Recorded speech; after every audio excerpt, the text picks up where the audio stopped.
And we're back, and today my special guest is Becky Knox, and today she's here as Friends of Camp Darby here in Welling, Oklahoma, our neighbor to the east, and welcome to the show. Thank you very much. There's an exciting drive going on for some opportunities for people to invest in the future of Camp Fred Darby, a great place that's been around for years and years.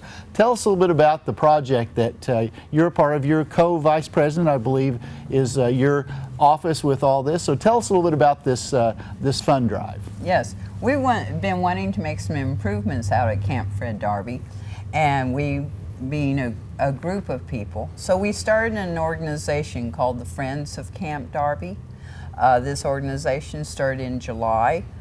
We're wanting to help the Boy Scouts, just like there's a Friends of the Library, and you help the library, right, but you don't have to be a librarian. Right. You can help Camp Darby. You don't have to be a Boy Scout. You don't have to be a Boy Scout. You don't even have to be a Scouter, but want to improve the facility and what's available for the boys of this area.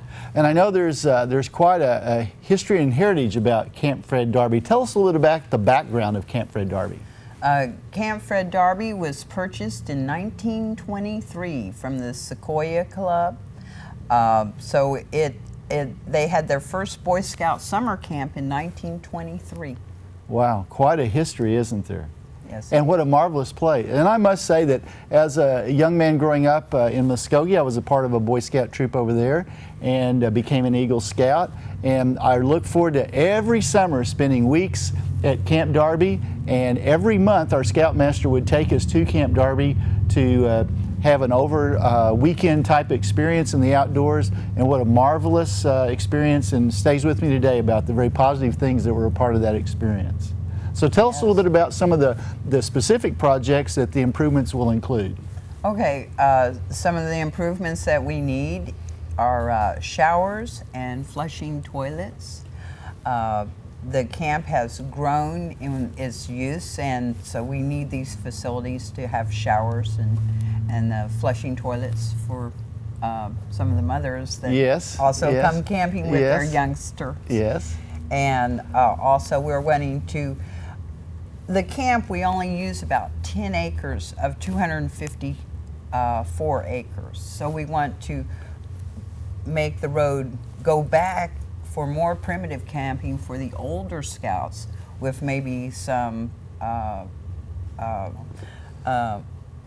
well, they'd have some facilities to camp back in the remote areas. So some infrastructure improvements for road and access, and also some of those facilities for logistically laying out some campsites. And also you've mentioned to me earlier about things like new water lines. Some of the old water lines are not buried deep enough, and you have to take the winter off from the water system because otherwise it freezes up. So some of those kind of infrastructures. Yeah, we need to, the pipes years ago were put under the roads. So now that the roads have worn away, we're breaking pipes all the time just driving over it. And the roads need a lot of improvement. Well, every summer and throughout 12 months of the year, there are thousands of young men who have a great experience, a life-changing, lifetime learning experience from Boy Scouts at our local Camp Darby. And I think you said it was one of the older, if not the oldest. It's the oldest camp west of the Mississippi. There you go. I mean, Tahlequah, Welling, Oklahoma is a great part of the Boy Scout history in the whole United States, and especially here, western part of the United States. Let's talk a little bit about a fundraiser. We've got just a couple of minutes left in this segment. There's going to be a promotional period, and the drawing will be May the 11th. It's a donation drive for a television to be given away. Tell us a 42-inch HD TV flat screen. My kind of equipment.